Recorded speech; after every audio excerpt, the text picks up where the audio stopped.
All right, everybody, this is Joshua with Dearden 2007 on TikTok. I was asked by no other than this young lady here,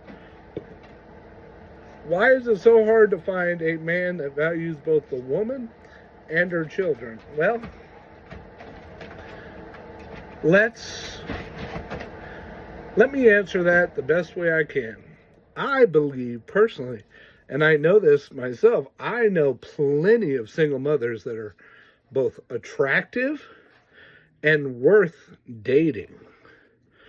Hundreds are beautiful, gorgeous, and worth dating. But there's a catch.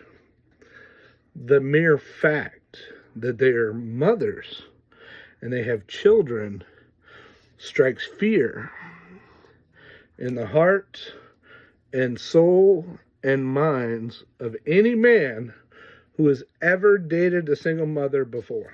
Let me tell you why. For one, when a man dates a single mother, he's not just growing a bond with the woman. Okay? Stick with me, ladies. He's not just growing a bond with you.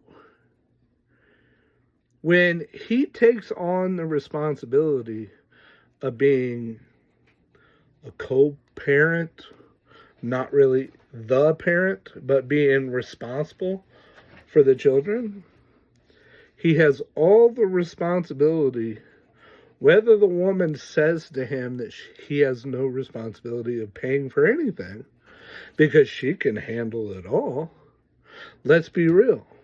That's his job. If he takes the responsibility to be her man, he now has the responsibility to help provide for her and the child and the children. No matter what she says, that's his role. That's the role of the man in the household, is to provide and protect at all costs. Now, I'm not saying that women who have children are not worthy of having a relationship. It's not what I'm saying. What I am saying is that too many mothers have made it abundantly clear to both me and many men that we have to take on the responsibility of providing and protecting and being the traditional man of the house. But we have no rights to disciplining the children that are not ours. Now, let me say this before any woman in the comments has the audacity to say it. I know that not all women and not all single mothers are the same. Surely enough, there's outliers, there's differences, but as a whole, dating single mothers is dangerous. It's dangerous for many reasons. One, if the mother decides at any point in time that she is not happy with the man anymore, when she breaks up with him, he's not just losing the bond that he built with you, the single mother. He's also losing the bond that he built with the children. Now, let me tell you something. When my wife passed away and my son was taken away from him because the courts deemed, oh, I'm a man and I'm not fit to raise the child alone, which is kind of sexist if you ask me, but okay. Let me tell you something. When I tried to grow a relationship with a single mother who had children, it made me feel good. It didn't completely fill the void that was missing, i.e. my son, but it kind of helped me feel like I was participating as a father figure. Even though the children weren't mine, it still filled a part of my soul, I guess you could say. And every time a mother decided, hey, this relationship ain't working for me, I didn't just lose the woman. I didn't just lose the relationship or the bond that I had with that mother. I lost the bond I had with all the children of the single mothers that I have dated. Okay? When you grow a bond with a single mother, you also are responsible for growing a bond with the children. So you get hurt by the mother leaving, you get hurt by losing the children who become a part of you mentally and emotionally. You lose that. So in every time that I dated a single mother, I was held liable as the man of the house to provide, to protect, and be the man of the house. And I never complained. I was happy to. The problem is, I had none of the responsibility. I couldn't discipline the children. I couldn't participate in the school events.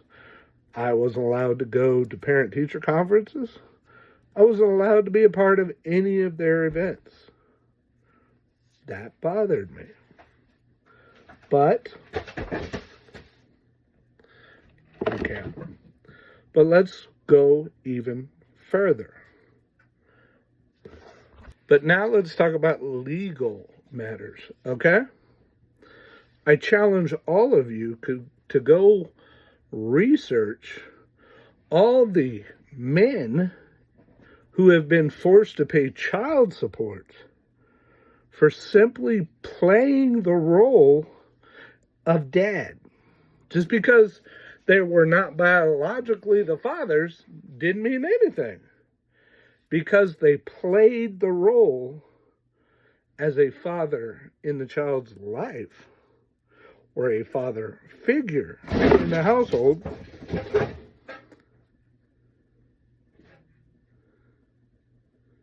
have no idea what's going on. My cats are insane. Because they played the role of father figure in the household, they were forced to pay child support. Now, I know I'm going to have some haters in here that's going to say, well, that's not true. Okay, here's some evidence. Creators, regardless of social media, I'll let him introduce himself and what he does. Brother, go ahead and let them know who you are. My name is Dennis Sperling. I'm an attorney, and I've been a great fan of O'Shea Duke Jackson for many years, so it's an honor to be here. Practice law in the state of Texas. I'm licensed in a few other states. I'm a dad. I'm new to the YouTube streets, but for the most part, what I try to do with my page is try to give young men advice that I wish somebody had given me when I was younger. And the parameter that I use is would I tell my sons this? Would I give the same advice to my sons? So I try to give moral, sound advice. That's what I try to get guys. That's how I operate, and I feel like there's a need for that. And I'm not too preachy. I might, get on the pulpit every now and then, but I'm not a Bible thumper. But I try to do my very best to try to give guys, especially young black men, good moral advice. Even though, my message is for all men, because black men don't really have a voice and they don't have an advocate, I try to do that. And I've appeared on different national television shows recently, Fox Soul, which I gave a shout out to O'Shea Duke Jackson. But I'm a regular appearance. I make regular appearances on Fox here in Houston with Isaiah Carey. Also have a television show, co-parenting with the Sperlings, and it ran for 2 seasons. It was a top-rated show. It was a story about me raising my sons with my ex-wife, and then and also that in my relationship with my child's mother, because I got an ex-wife and a baby mama. So I know what you're going through. I still do brother stuff. You know what I'm saying? we all can get caught up. We are not immune, my brother. We are not immune. Right. But that's pretty. And I'm from California, man. Born and raised in Los Angeles, California. Okay. Y'all see the West Coast representing over here. So Shout out to the brother, and you're very intelligent man. You know, very very well accomplished, and we're glad to have you over here in our community. And the topic that struck me was on your Dennis Sperling Filter channel. Right. He said it's called "Don't Date Single Mothers, or you may be ordered to pay child support." I said, "Wow, this is interesting." Yeah. Because here in the manosphere spaces, there are many reasons why guys tell people not to date women with children, and it revolves around being a cleanup man type of archetype, or not being her first choice. But yours was your argument is based clearly on legality, right? Or purely on legality. What do you mean by when you say that? Well, let me say this, O'Shea. I'm not here to tell people what to do. Like I said, I give young men advice. They can use advice if they want to. This is not just for young men, it's older men. Again, I don't practice family law, but there have been some developments in the family law area of law. Think about it. And it's only recent, relatively speaking. In 2015, the Supreme Court addressed the same-sex marriage arguments in the Oberville-Hodges case. And basically what that case was about two women who were married, and one of them wanted rights to, it was about two women who were trying to get a divorce or trying to get married, and it was forcing the different states to recognize those marriages. Of course, the Supreme Court ruled in favor of same-sex marriage, and that's how we got that ruling. Now, as a result of that, there's been some changes in case law. There's a case out of Michigan, and it's called Stankovich v. Milleron. And this case came down out of the appellate court of Michigan in November of 2015, shortly after the Supreme Court case. And basically what they said was this is another case where two women wanted to have custody over a child, one the biological mother, one the non-biological parent. But because she had spent so much time with the child, they said, well, she took on a parental role, and because of that, she's entitled to custody. Now, what had already been on the books was the fact that they can make a person, at that time, they used the tank language, a biological father, pay child support, even if it was against his will. And so now I'm sitting here contemplating, like, wow, that's a horrible situation to be in. And here's something else, and I'd like to share this with you, O'Shea. I'm going to bring this up on the screen here if I can. This is a post that I saw on the internet a while, maybe last week. If you don't think women are thinking about this, let's read this post. Can you make a male babysitter pay child support? I'm a single mom going to college with my sister. We currently rent an apartment together. A couple of weeks ago, I asked my neighbor, a trustworthy guy, if he could watch the kids for 2 hours. Well, I went to class and my sister wasn't home, and he agreed. If he babysits and doesn't accept pay, can I sue him for child support because he took on a fatherly role? I'm sure I can convince a court that he accepted the fatherly role. So basically what I'm saying is, if you're not careful, you could get caught up in a situation where you could have a judge, a woman, sue you. Yes. And so the answer, her first question, can you sue him? Yes, you can sue him. Now, can you get a lawyer to sue him? That's going to be based on whether or not a lawyer feels like there's a good faith claim. But if you got that Oberville-Hodges case, and you couple that with the fact that you got this case out of Michigan, and I posted this up too, O'Shea, if you can allow it, because I want the people to see the language. This is what the court said in that November 2015 case. This court stated that given its recognition that a person who is not the biological father of a child may be considered a parent against his will, which means even if you fuss and fight, that ain't not my child. That's not my child. I don't want to be the parent. It's not that he even volunteered to say, I'm the daddy, call me daddy, No, not like the case in Stankovich case. They're referring to another case that happened back in 1996. Against this will, they made this guy be the dad. Consequently, they burden him with the responsibility of paying child support.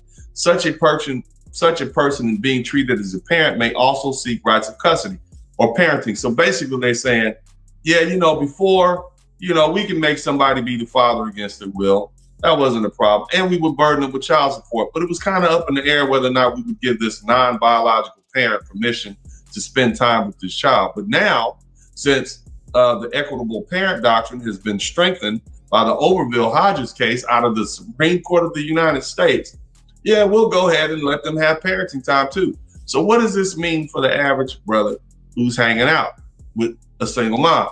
What it means is, if she can get someone to write a letter or someone to come testify that, he took my child to school, he picked my child up from school, he paid for my child's clothing, he took my child to the doctor, he babysat, he took my child to a babysitter, to a baseball game, football game, but he overall spent his time with my child, and heaven forbid, they call you daddy or stepdad, right? So now what have you done? You've basically given them enough facts to at least allege.